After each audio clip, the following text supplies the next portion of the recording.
შენც ფიქრობ, რომ წონისკლების პროცესში ნახშირწყლები არის შენი მთავარი მტერი? არ მიკვირს, რა თქმა უნდა, იმიტომ რომ ადამიანები დღემდე დაობენ და ზოგი ვიძახის, რომ ნახშირწყალი არის ყველაზე საჭირო და სასარგებლო რამე ორგანიზმის მთავარი ენერგიის წყარო, ზოგი ვიძახის, რომ ნახშირწყლები ყველაზე დიდი მტერია და ყველაზე მეტად გვასუქებს. დღეს კი გავიგებთ რეალობას, ანუ რეალურად არსებობს როგორც მავნე ნახშირწყლები, ასევე სასარგებლო ნახშირწყლები, ანუ ესე ერთიანად ვერ ვიტყვით, რომ ის მავნეა ან სასარგებლოა, ხო? ამიტომ დღეს გასწავლით ამ ყველაფრის გარჩევას. თუ შენი მიზანია სიჯანსაღე, წონის კონტროლი და მუდმივი ენერგია და ასე ვთქვათ, კარგად ყოფნა, გირჩევ ბოლომდე უყურე ამ ვიდეოს. მე ვარ თემო შოთაძე, დაბალანსებული კვების საკითხებში კონსულტანტი. უკვე წლების გამოცდილებით, მოკლედ ათასობით ადამიანს დავეხმარე. ჩემი პირადი შედეგი არის 60 კილოგრამი, -60 კილოგრამი. ჩემი მეუღლის მაიკოს შედეგია -70-ზე მეტი აქვს დაკლებული წარმოიდგინე და ჩვენი კლიენტების შედეგებს კი ხედავთ, თითქმის ყოველდღიურად ვაქვეყნებთ ხოლმე ჩვენ სტორებში და მოდი დავიწყოთ განხილვა, მაგრამ სანამ დავიწყებ, შენც დაწერე შენი აზრი ნახშირწყლებზე, ანუ რას ფიქრობ, ის მართლა მთავარი მტერია ჩვენი შედეგისთვის, თუ შეიძლება იყოს დამხმარეც და სასარგებლოც. მოდი განვიხილოთ. არსებობს ორნაირი ნახშირწყალი. მარტივი ნახშირწყლები და რთული ნახშირწყლები. ნახე რა სხვაობაა და როგორ მივხვდეთ, რომელია სასარგებლო და რომელი არ არის, ხო, სასარგებლო. პირველ რიგში გაითვალისწინე, რომ ნახე მარტივი ნახშირწყალი ძირითადად გადამუშავებული პროდუქტია, ანუ შექმნილია რა გადამუშავების პროცესში გაამარტივეს, ასე ვთქვათ. ისეთი ბუნებრივი მარტივი ნახშირწყლებიც არსებობს, მაგრამ ძირითადად გადამუშავებულია. ხოლო ბუნებრივი, რასაც ქვია მთლიანი პროდუქტები, ძირითადად არის რთული ნახშირწყალი. სხვაობა რა არის? ნახე, პირველი ხელს გვიშლის, ძალიან მავნე, ანუ მარტივი ნახშირწყალი, ნახე რას ნიშნავს. მარტივად იშლება ორგანიზმში, მაქსიმალურად ბევრ შაქარს შეიცავს, მაქსიმალურად ცოტა კვებითი ღირებულება აქვს, აი მინიმუმი აქვს, თითქმის არაფერ კარგს არ შეიცავს და ძალიან დიდი რაოდენობით ინსულინის გამოიმუშავებს ორგანიზმში, ეს ინსულინი კიდე ამზადმეტ შაქარს ცხიმოვან დეპოებში ინახავს. ხო, ანუ მარტივი ნახშირწყალი უდრის, რომ პირდაპირ, ასე ვთქვათ, უბედურებას რა, ძალიან ცოტა კვებითი ღირებულება და ძალიან ბევრი შაქარი. ხოლო რთული ნახშირწყალი არის პირიქით. რთული ნახშირწყალი რთულად იშლება ორგანიზმში, მინიმალურ შაქრის რაოდენობას შეიცავს, ინსულინს ძალიან ბევრს არ გამოიმუშავებს და დიდხანს გვანაყრებს. ნახე, მარტივი ნახშირწყალი მალე მოინელება ორგანიზმში და ცოტა ხნით გვანაყრებს და პირიქით მადას აძლიერებს, ხოლო რთული ნახშირწყალი პირიქით გვეხმარება დანაყრებაში. ანუ ეს რას ნიშნავს? ნახე, თუ ჩვენ მივიღებთ ბევრ მარტივ ნახშირწყლებს, გვექნება მიდრეკილება წონის მატებისკენ და ეს ხელს შეგვიშლის, ხოლო რთული ნახშირწყლები პირიქით დაგვეხმარება მადის კონტროლში და მოგცემს კვებით ღირებულებას. ეხლა ვისწავლოთ, მოდი განსხვავება. პირველ რიგში გეტყვი იმას, რომ ერთი და იგივე პროდუქტისგანაც კი შეიძლება ის პროდუქტი იყოს, ერთი და იგივე პროდუქტი იყოს რთული ნახშირწყალიც და მარტივი ნახშირწყალიც. გააჩნია რა ფორმით მივიღებთ. აი მაგალითისთვის გეტყვით, უყურე, ძალიან მარტივი მაგალითს მოგიყვანთ. წვას შევადაროთ, ანუ მონელების პროცესი შევადაროთ ცეცხლს, წვას. და წარმოიდგინე, ხა კარგად დაფიქრდი, რასაც გეტყვი, ერთ-ერთი უმარტივესი მაგალითია. ეხლა უყურე, წარმოიდგინე ხის დიდი მორი. აი ესეთი ნაჭერი გაქვს, დიდი მორი გაქვს, ხის მოჭრილი ნაჭერი და შენ გაქვს ორი ვარიანტი. შენს წინ არის ბუხარი. პირველი ვარიანტი გაქვს ასეთი, რომ ეს მორს არაფერი არ უქნა, არ გადაამუშაო, აიღო, პირდაპირ შედო ბუხარში და რა მოხდება, ნახე? ნელ-ნელა მოეკიდება ცეცხლი, ის რახან ესეთი დიდი და რთული სტრუქტურაა, ნელ-ნელა დაიწყებს წვას და ცოტ-ცოტა სითბოს მოგცემს დიდი ხნის მანძილზე. ხო ასეა, მაგრამ ეხა ნახე. თქვათ, შენ თლიანად კი არ შედე ეს ბუხარში ეს მორი, არამედ აიღე, დააკუცმაცე, ანუ წვრილ მილიონ ნახერხად აქცია, ასე ვთქვათ, მორი აიღე და წვრილ ელემენტებად დააკუცმაცე, ანუ აქციე ნახერხად. და ის იგივე მორი ოღონდ გადამუშავებული სახით შეყარე ეს ასე ვთქვათ, დაწვრილებული ელემენტები ბუხარში რა მოხდება? წამში ალდება, ძალიან დიდი ცეცხლი მოეკიდება და ასე ვთქვათ, უცებუე ჩაიწვება და მოგცემს ძალიან დიდ სიცხეს ცოტა ხნით.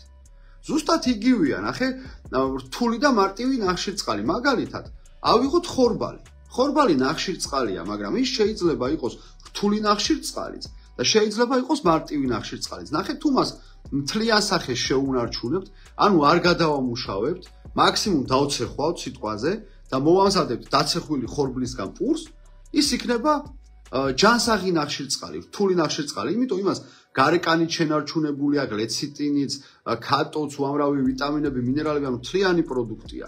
ნელა იშლება, ორგანიზმს აძლევს კვებით ღირებულებას და ნელ-ნელა ენერგიას მთელი დღის მანძილზე.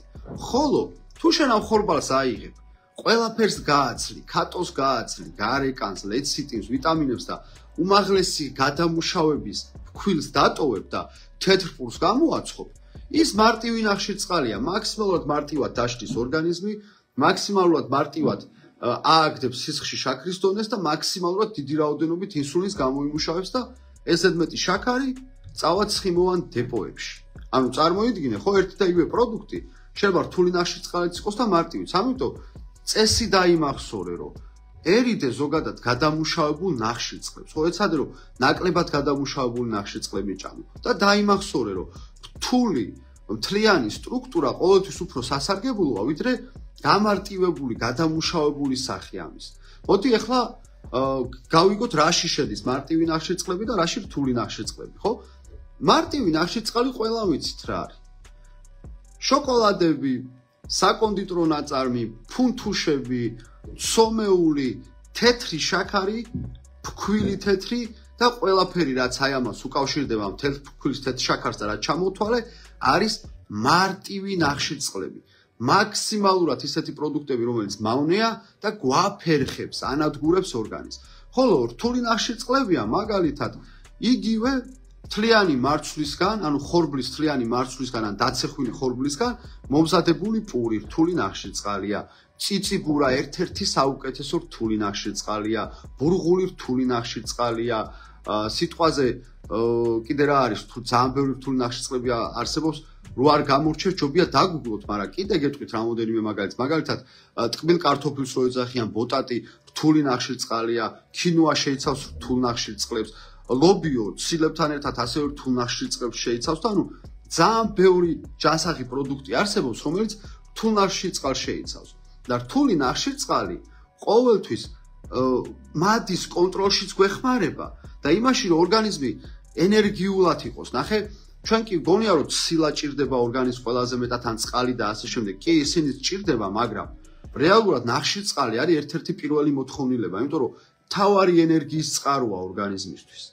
ყველა პროცესი რაც შიგნით მიდის, აი ამ პროცესებს ჭირდება დიდი ენერგია. ხო, შენ წარმოიდგინე ხა შენ ზიხარ, დგახარ თუ წევხარ თუ რასაც არ უნდა აკეთებდე ამ წამს. შენს ორგანიზმში ათასობით პროცესი მიდის. უამრავი პროცესი მიდის, ხო? სუნთქავ, გული ფეთქავს, იქ იმუნური სისტემა მუშაობს, იქ მონელების სისტემა, უამრავი რამე მუშაობს და ამ ყველაფრის ენერგია არის ზუსტად ნახშირწყლები. ამიტომ ამოიღე შენი რაციონიდან დასკვნა გავაკეთოთ, ხო, მარტივი ნახშირწყლები, მაქსიმალურად თეთრ ფქვილს და თეთრ შაქარს, რაც უკავშირდება და გადამუშავებულ ნახშირწყლებს, მოაშორე შენი რაციონიდან, ჩასვი ბუნებრივი რთული ნახშირწყლები და გაგიმარტივდება საქმე. ხო, ანუ არ გეგონოს, რომ საერთოდ უნდა ამოიღო ნახშირწყლები. ნახშირწყლების საერთოდ ამოღება არ ვარგა. ზოგადად არც ერთი ელემენტი საერთოდ ამოღება არ ვარგა. ყველაფერი რაც ჭირდება შენს ორგანიზმს უნდა მიაწოდო. ხო, ეს ცილები, ცხიმები, ნახშირწყლები, უჯრედისი, ამის გარეშე არ უნდა იყო, ყოველ დღე უნდა მიიღო. ამოიღე, რაც არ გჭირდება, ხო, ეს ქიმიკატებით და ტრანსხიმებით გაუბედურებული პროდუქტები, რა თქმა უნდა, სამუდამოდ ამოიღე, მაგრამ საჭირო ელემენტები ორგანიზმს არ მოაკლო. ანუ დღეს უკვე შენ გაქვს ცოდნა ნახშირწყალი მავნეა თუ არა, ანუ რომელია მავნე და რომელია სასარგებლო, იცი როგორ უნდა არჩიო ყველაფერი და გირჩევ რომ გამოიყენე ეს ყველაფერი პრაქტიკაში. გააზიარე ეს ვიდეო, რომ სხვამაც მიიღოს ეს ცოდნა და თუ გინდა გვერდში პროფესიონალი კონსულტანტი ყავდეს და წონა მარტივად დაიკლო შენი გრაფიკის მიხედვით დავალაგოთ კვება, ერთად ვაკონტროლოთ ყველაფერი, ერთად დავგეგმოთ და ვიმოქმედოთ, პირადში მოგწერე ხა სუპერ შეთავაზებები გვაქვს და შევხვდებით შემდეგ ლაივ ჩართვაში.